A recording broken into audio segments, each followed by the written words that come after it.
The hydrogen economy. The term was first introduced in 1970, and now, almost 50 years later, the technology has improved massively. And we believe that the technology has to be implemented for the energy system of the future. My name is Tim Bentvelde, and together with my team, the TU Delft Hydromotion team, we invite you to embark on a journey with us.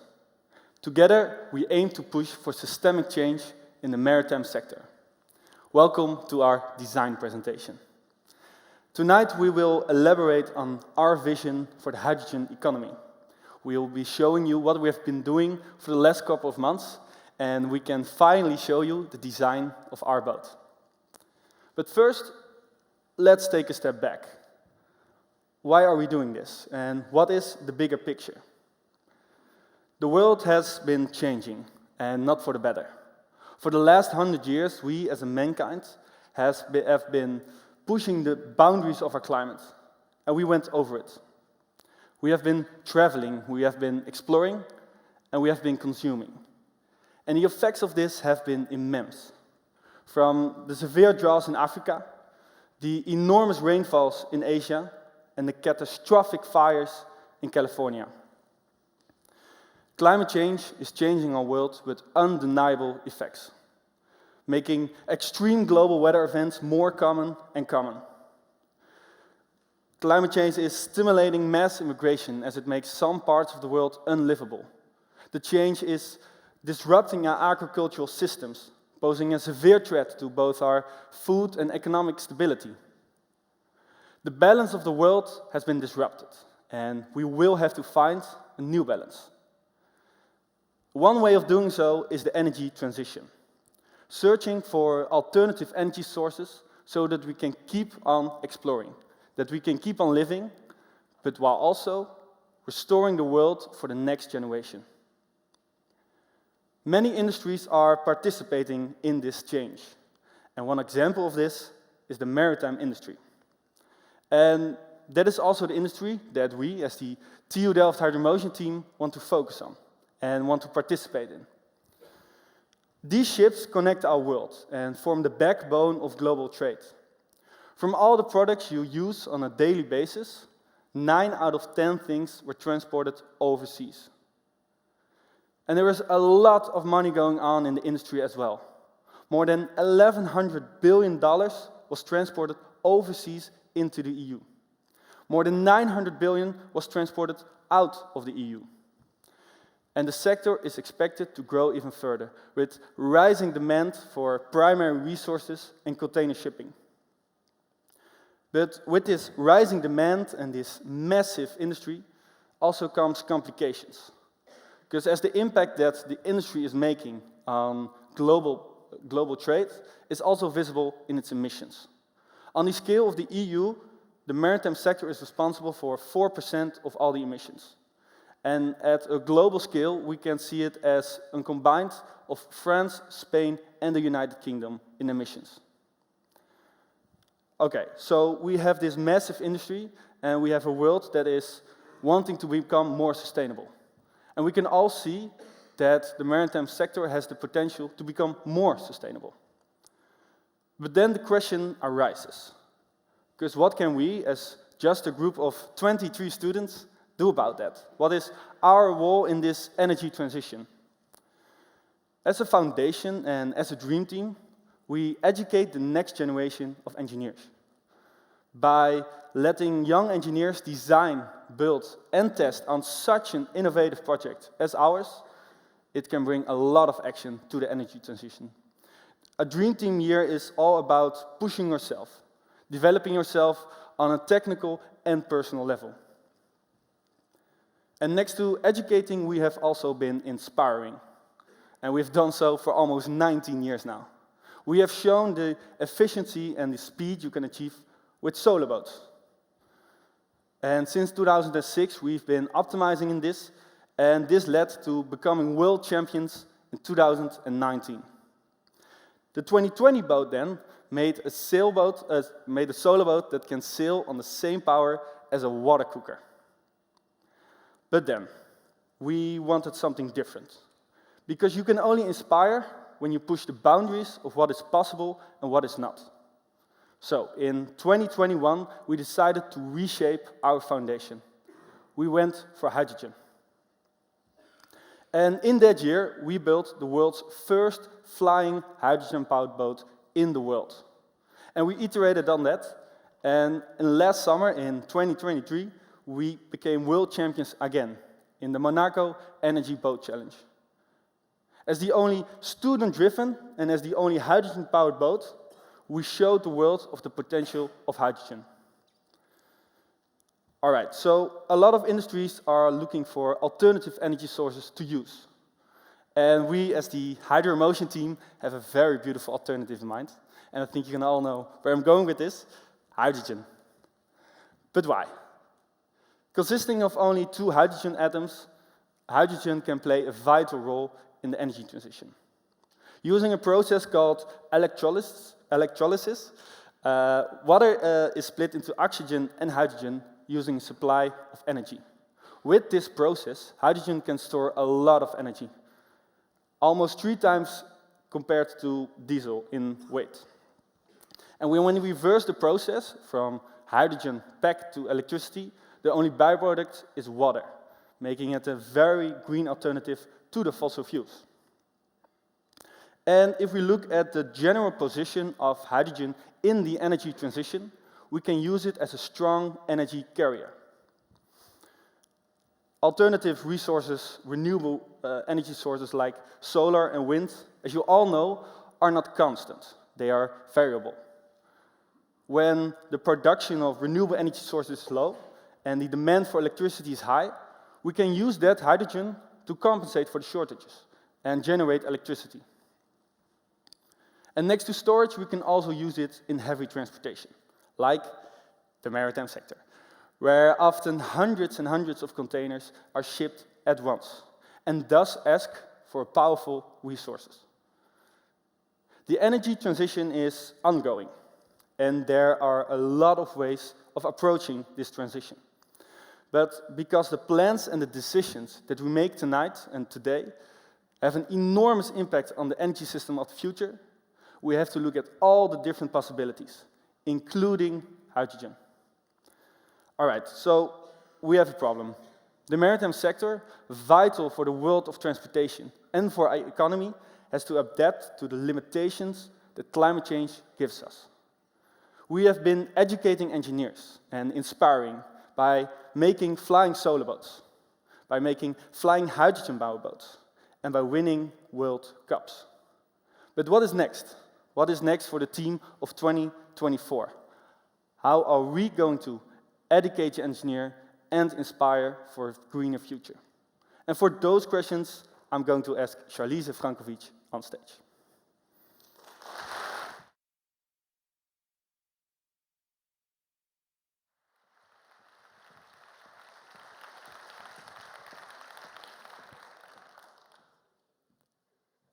In 1 year, we will design, build, test, and sail a foiling hydrogen-powered boat. And to show the capabilities of our boat and the strength of hydrogen, we will cross the rough waters of the North Sea between the Netherlands and the United Kingdom, thereby becoming the first ever fully hydrogen-powered boat to do so. Our goals this year are nothing short of ambitious. But why are we doing so? Well, first of all, because it's kind of cool to be able to say that you crossed the North Sea on your self-made boat. But more importantly for us, it's about showing that it's not just about racing.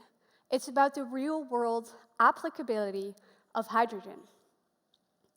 Our determination is fueled by the belief that the knowledge and technology needed for a green energy transition is at our fingertips. However, we've noticed over the years that there's a gap between our capabilities and the readiness of the world for a sustainable maritime industry. Not every waterway or harbor is equipped to support vessels running on renewable energy sources like ours. And it is time for that to change. The journey that we are on this year is not just about proving our capabilities as a team or that of our boat. It's a call to action. We aim to compel companies and governments to change their legislation and to include hydrogen-powered vessels and add the needed infrastructure to support the green energy transition. Now, let's delve into the strategy of our crossing, because I'm guessing to no one's surprise, it takes more than just hopping on a boat, popping a few seasickness pills, and getting there. There are 6 factors that we consider when it comes to the crossing. Firstly, weather conditions. The North Sea is known for its notoriously rough conditions, and that is why we need to plan for this. We've set a 2-week weather window where we will only set sail if the conditions align with our design parameters, prioritizing safety for a secure and successful journey to the United Kingdom. Then, navigation and route. The North Sea is also known for the fact that it's quite a busy place. So, when we plan our route, we need to consider shipping routes and windmill parks. We plan to navigate along the coast before making the actual crossing, covering approximately 400 kilometers between the Netherlands and the United Kingdom. For this, communication is also essential. The pilots should be able to communicate with each other, as well as with support vessels, and crucially with coast guards in case of any emergencies.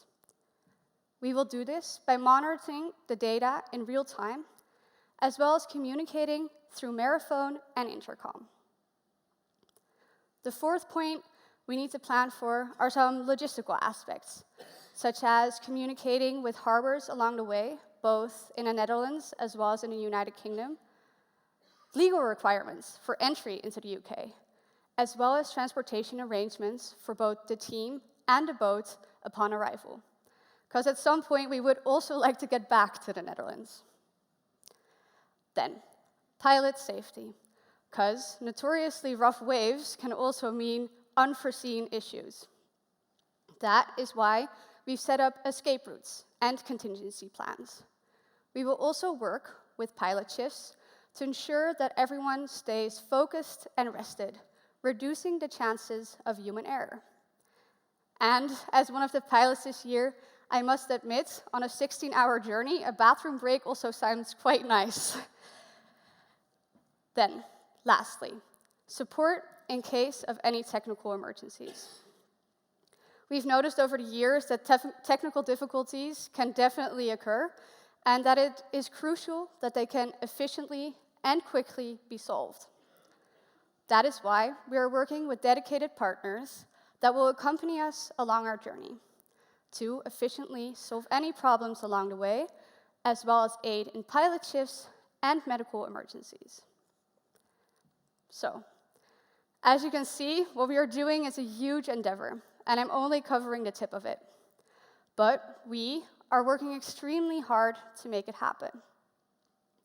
But who are we? We are a collective of 23 passionate students from 10 diverse study backgrounds, each bringing their own unique skills to the table. From engineers, making sure that the boat takes flight, to a strategy officer, making sure that the crossing happens seamlessly, and the operations department, making sure that the world believes in our project. We've all set aside our individual studies for 1 whole year to unite in pursuit of a common goal, demonstrating the potential within the maritime industry to tackle today's and future's climate challenges through innovative, sustainable technology. And we, as a group of 23 students, can make it quite far. However, combined with the insights of alumni and the expertise of partners, we can actually make it happen. And we want to thank them tonight. Some of them are here with us, and without the countless feedback sessions with alumni, sometimes more appreciated than other times, we wouldn't be as confident of a team as we are now. And without the help of our partners in the forms of products, services, facilities, and financial contributions, we wouldn't make it very far either. And we have made it quite far. We don't have a boat yet, but we do have our design now completely finished and are extremely excited to show it to you. But before we do, we want to show you how we got to this design, because it was months of dedicated hard work. Please let us give you a glimpse to our working days.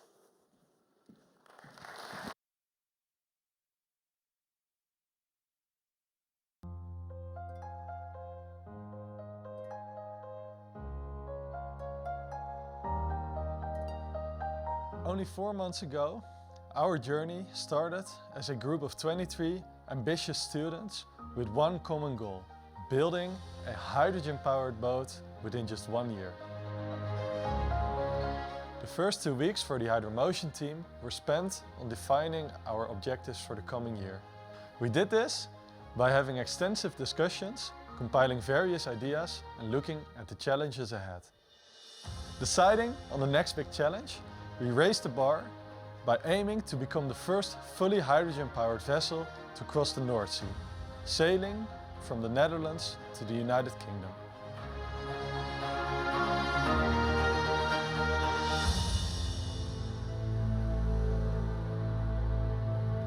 After deciding on our scope, we started an in-depth analysis of previous teams' designs. We examined past documents, sought insights from alumni, and sketched different options, all to allow room for innovation and the possibility of fresh ideas.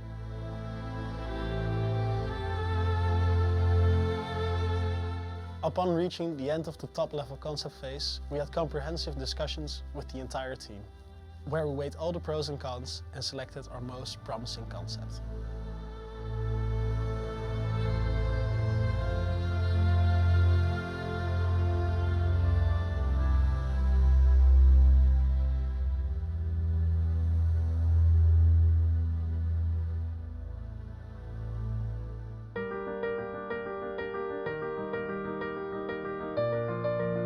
So transitioning into our sub-level concept phase, our focus shifted to creating more detailed versions of our design.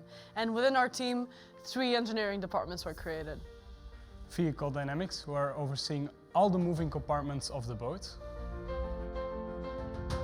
Embedded systems, managing all electronic communication and power systems of our boat. And finally, hull and body, responsible for the hull of our boat, internal structure and hydrogen systems. After the department division, the sub-level concept phase was really kicked off. Crucial tasks during this stage included the design of the hull, that forms the foundation of our boat, and ordering the mold. And each engineer is finally allowed to start working on their components of the boat design in more detail, setting the stage for our final phase of the design.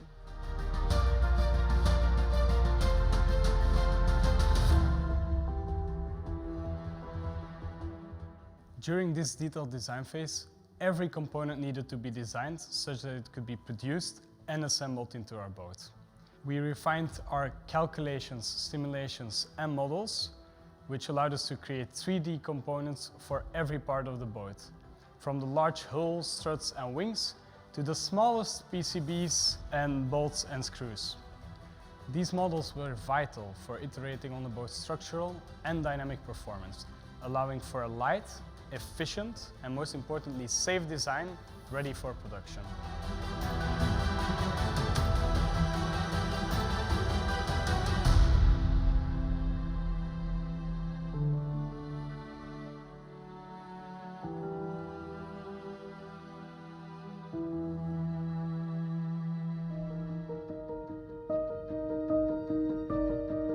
Beyond the evolution of our design, our team itself experienced significant growth.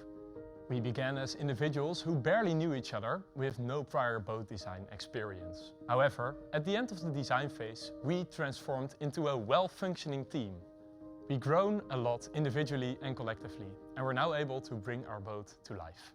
Our next milestone is transforming our design into an innovative boat, which will cross the rough waters of the North Sea.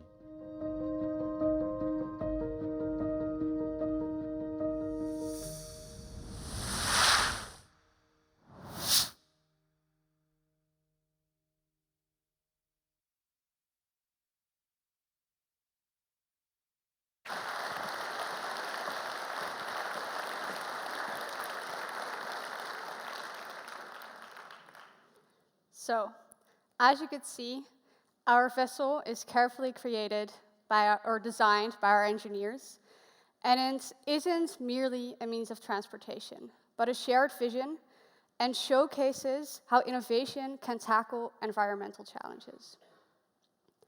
As we reflect upon the past and look into the future, the term hydrogen economy isn't just a concept of the past anymore, but a necessary new era. We believe that hydrogen can become a cornerstone in the global energy transition, and that by collaborating, we can bridge the gap between technological capabilities and the readiness of the world for sustainable maritime industry.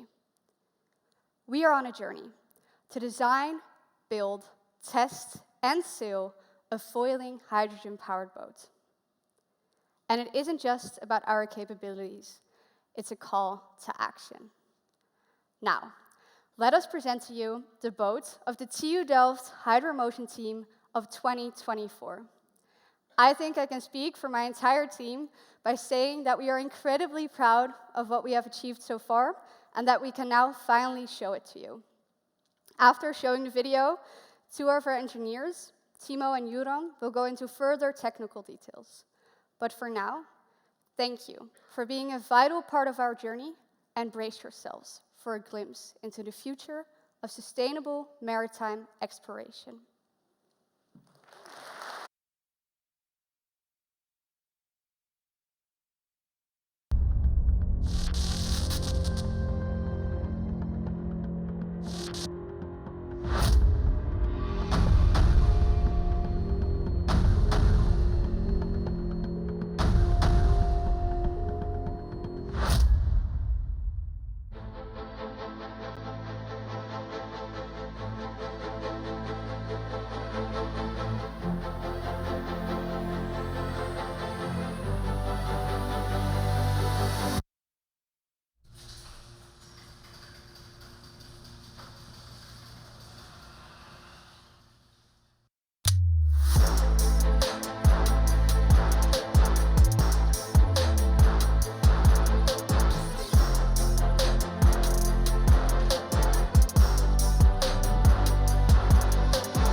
Good evening, everyone.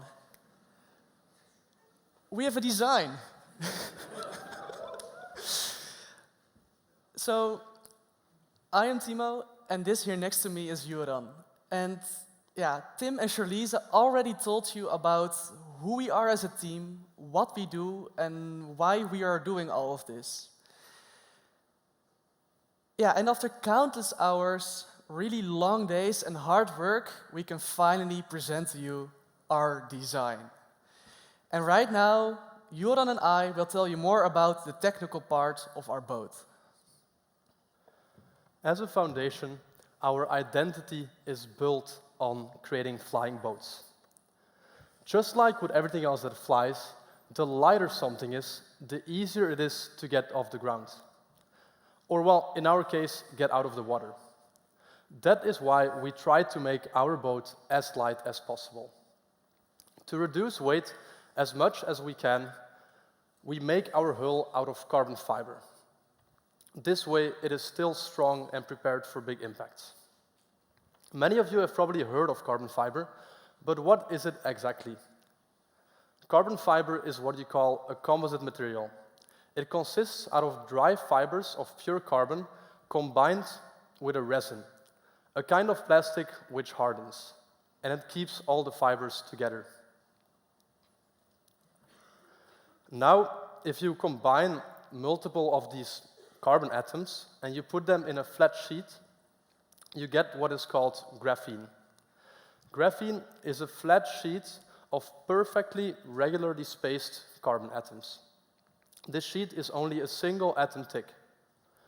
Now, if you stack these sheets on top of each other, while approximately aligning them, you get a microscopic strand of carbon fiber. Combine a bunch of these strands together, and these carbon fibers can withstand tremendous amounts of pressure. Imagine a rope of carbon fiber with only the thickness of about a pencil point. You could attach 100 kilograms to this rope and it would still not break. Now, although carbon fiber is amazing at dealing with pulling forces, it doesn't act the same way for all kinds of forces. It is kind of comparable to a rope.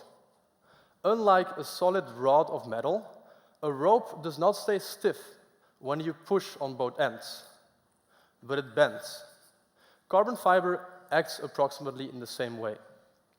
That is why in our hull, to make it strong in each direction, we use multiple layers of carbon fiber.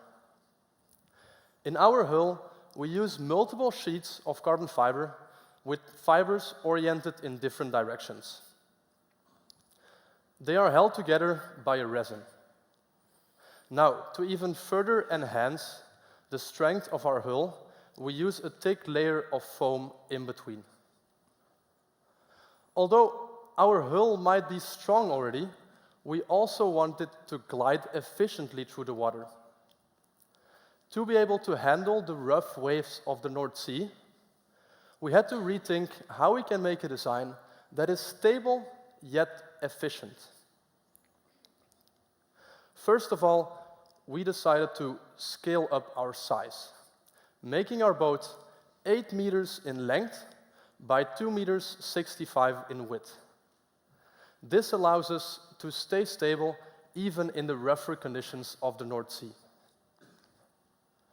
Both the front and the rear of the boat are made quite narrow to lower the resistance through the water and to improve our efficiency. The middle of the hull is quite noticeably wider. It allows us to stay stable in the rougher conditions and during larger waves. Looking at the front of the boat, you can notice quite a sharp bow.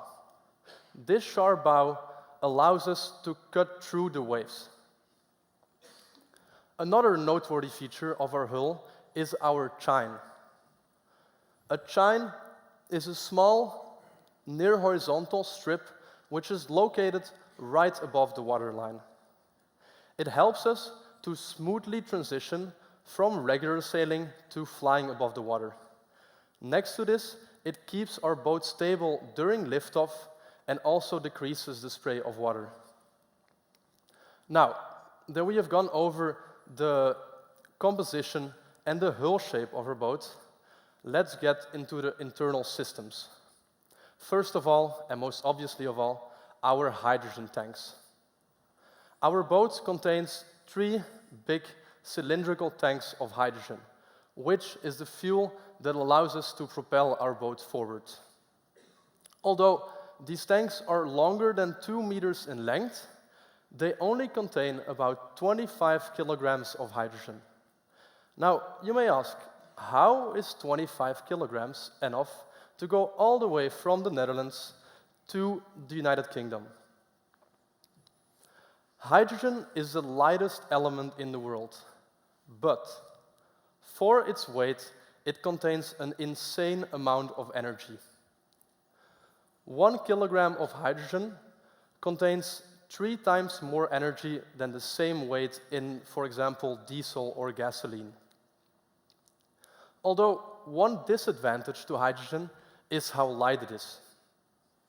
If we would not pressurize the hydrogen in our tanks, we wouldn't even be able to make it out of the harbor. So, how do we solve this? Well, we do pressurize it, of course. But not only a little bit.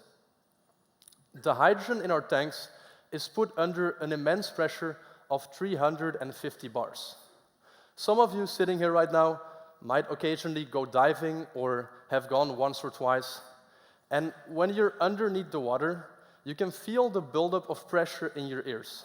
And if you go even deeper, you can feel this in your entire body. The deeper you go, the higher this pressure becomes. Now, imagine yourself 3.5 kilometers underneath the surface of the sea. Well, you would most certainly be dead, but let's not assume that for now. The pressure that is 3.5 kilometers underneath the surface of the sea is the same pressure that the hydrogen is contained at in our tanks. After the hydrogen is lowered in pressure and goes out of the tanks, we use multiple safety measures, valves, and sensors to make sure that it can be safely delivered to our fuel cell. So, as Joran just said, the hydrogen is delivered to this fuel cell. But what is this fuel cell? Well, it's a very complex but also very important part of our boat, since the electricity is generated here from the hydrogen. And right now, I'll explain to you how this fuel cell works, and I'll do that by simplifying a bit and by looking by one of the many individual cells that the fuel cell consists of. So, in each cell, the hydrogen is combined together with the oxygen to form electricity and water. And you can see the process right now on the big screen behind me. And I know this was a very quick overview, and don't worry, I'll explain it right now into more detail. So we start with a hydrogen molecule. This hydrogen molecule consists of 2 hydrogen atoms, and each hydrogen atom consists of 1 proton and 1 electron. And we are interested in these electrons since they form the base of what we know as electricity. But in order to actually separate the protons and the electrons, we need an additional kind of molecule. And as you may have guessed, that's oxygen. In each individual cells, there are 2 inlets, one for oxygen and one for hydrogen. The hydrogen and the oxygen part are, however, separated by a special kind of membrane called the proton exchange membrane. This membrane acts like a sieve through which only the protons can go. The hydrogen atoms, the oxygen atoms, and the electrons cannot go through this sieve. The electrons are also captured and collected and then pushed through a wire to all the different components on board that need electricity. And when these electrons return back to this fuel cell, they are then recombined together with the protons and the oxygen to form water again. And this water is then released in the form of water vapor through the outlet into the sky. Each individual cell only delivers a really tiny bit of electricity, about as much as a AAA battery does. But by stacking many and many and many of them together, it can generate more than enough power for the whole boat to be powered on. When the electricity is generated, it's then transported to all the components that need electricity. And there's one specific component that I want to dive into more detail with you, and that's the battery. If we suddenly want to accelerate, we need a burst of electricity. The fuel cell, however, cannot deliver such a burst of electricity, and therefore we need a battery, since this battery can actually deliver a peak of power. But how does this battery look like? Well, we start with one small battery, and in total we have 224 of these small batteries. And just like the individual cells of the fuel cell, these batteries can be combined in order to be able to deliver more power. And that's what we do. So we put these small batteries into 7 modules that each consist of 32 small batteries. And we also have one additional module that monitors the battery so that we can use it in a safe way. So with this battery, we can deliver a burst of electricity. But we can also use the battery to power all the electronics on board when the fuel cell is not yet turned on. And this is, for example, the case when we are laying in the harbor and still booting up our boat. And this is also the case when we are just sailing away from the harbor but still booting up our fuel cell. All in all, this battery is a really useful part of our boat. When our boat is laying in the harbor or sailing slowly only using the battery, it actually looks quite comparable to other boats you might see around. But when we increase our speed, a very visible difference becomes clear. The boat rises out of the water, showing only leaning on the 3 pillars underneath. What is happening now we call flying. Taking the boat out of the water, 2 important components are shown. First of all, the 3 pillars underneath our boat, which we call struts, and the attached wings, which are called foils. They allow us to sail efficiently through the water while keeping the fuel consumption low. How does this work? In a normal boat, the hull is submerged in the water. So to maintain its speed, it has to push large amounts of water out of its way. In our case, the foils are able to push the entire boat out of the water, only keeping the foils and a small part of the strut underneath the water. This allows us to sail the same or even longer distances with much less fuel. Looking closer at the foils, you can notice the similarity to the wings of an aeroplane. Due to the specific shape of the foils, the pressure right above the foil will be lower than the pressure right underneath. In other words, the foils are pushed upwards. The more speed we have, the higher this upwards force will be. And at one point, we reach a critical point where the foils are able to push the entire hull out of the water. This is what we call flying. Now that we are flying, we run into a problem of stability. Instead of our whole hull being able to stabilize us, we now only rely on 3 foils submerged in the water. To be able to sail in the North Sea and still stay stable, we had to find a way to solve this problem. This is where our height control comes in. Each foil is able to independently tilt up and down, changing its angle. Now, by measuring the position of the boat above the water, we can quickly and accurately change the angle of our foils and keep our boat stable, even in the rougher conditions of the North Sea.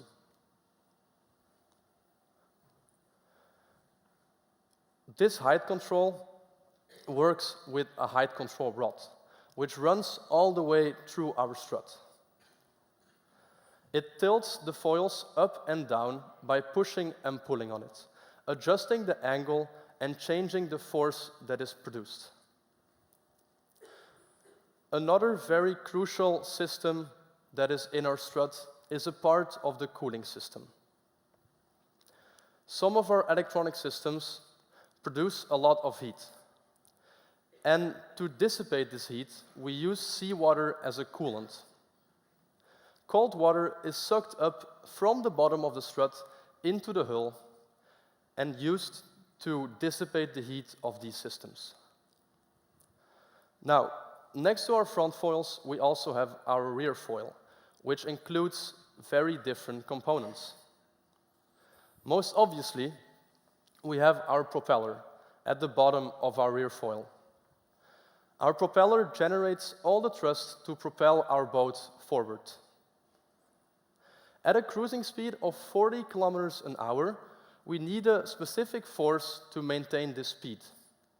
Our propeller is specifically designed to be super efficient at this force. Obviously, to have a sailing boat, our propeller needs to be underneath the water, even when the hull is flying above the water. Meanwhile, our motor is all the way inside of our hull, above the strut. So, to connect these two systems to each other, we use a long drive line going all the way through our strut.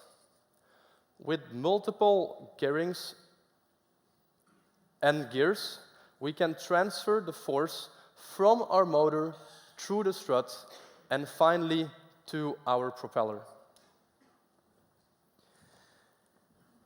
Besides the driveline and the propeller, also the rudder and the steering system are attached to the rear strut. The rudder is the flap that you can see moving right now, and it makes sure that we can actually maneuver the boat in a proper way. The steering system is the connection between the movement of the steering wheel and the rudder. And this year, we use an electric steering system, which is different from previous years. This electric steering system makes it more easy and more comfortable for the pilots to use the steering wheel. And where they previously used a mechanical steering system, this takes a lot more force. Also, an extra motor is attached to the steering wheel, and this motor makes it possible to make steering more easy or more difficult depending on the conditions in the water. And this is really similar to how a steering wheel works in a car. Lastly, also the angle of the steering wheel is measured, and this angle is then translated into the proper movement of the rudder so that we can actually move the boat. Using all these parts and components and implementing them in the right way, we will have a working hydrogen-powered boat which we will use to cross the North Sea and sail from the Netherlands to the United Kingdom in only a little over 6 months. Thank you all for listening.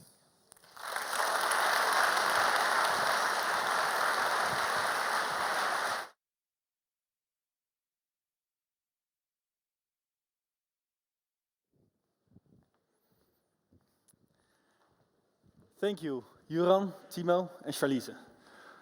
We have been showing you what we have been working on for the last couple of months. And we've been showing you, finally, the designs of our boats. But of course, we could not have done it ourselves. So for now, I want to invite my team on stage, so I can answer also the question, what's next? What is next for the TU Delft Hydromotion team of 2024?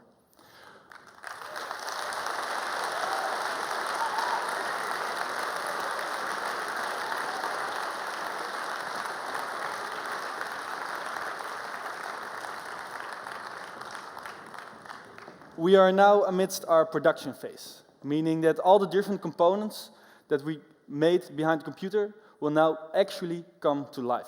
We will be laying the carbon for a strong hull. We will be continuously iterating on different PCBs, and we will be working with our hands behind the milling and the CNC machine. After that, we will have the assembly phase, where all the different components will come together. And then, as a team, we can finally say that we made a boat. And then in the 12 weeks after, in the testing phase, we will be working on calibrating our boat so that it can fly in a stable and safe manner. And then, somewhere in the first 2 weeks of July, we will make the crossing. We will sail between the Netherlands and the United Kingdom using a flying hydrogen-powered boat. And I'm so proud of my team. 6 months ago, we were total strangers to each other. And now we're on this fantastic journey together. Although we are from different studies, different nationalities, and sometimes have very different personalities, we have now one goal in common. And the growth they made in only 6 months on a personal and technical level have been immense. And I could not have wished for a better team to work in. And now I also want to thank you all for joining us here tonight, for embarking on it with us on this journey. Sometimes it's good to take a step back and look at what an amazing, impactful, and educational year this is. And I want to thank you, our partners, our alumni, our friends, family, the Dreamall staff for being here tonight and for joining us on this evening. This was our design presentation. We are the TU Delft Hydromotion team. Welcome aboard the next wave.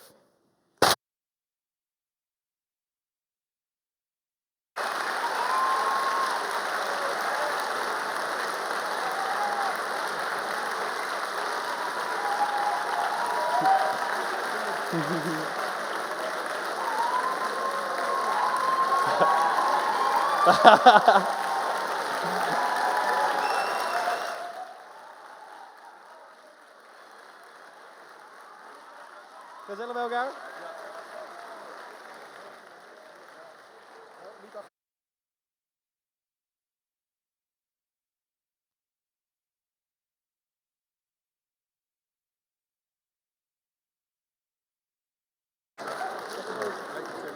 The Dream will be having a small drink at the Dreamall, 5 minutes walk from here. You are free to join us. And for questions, we are also available on the first floor. Thank you.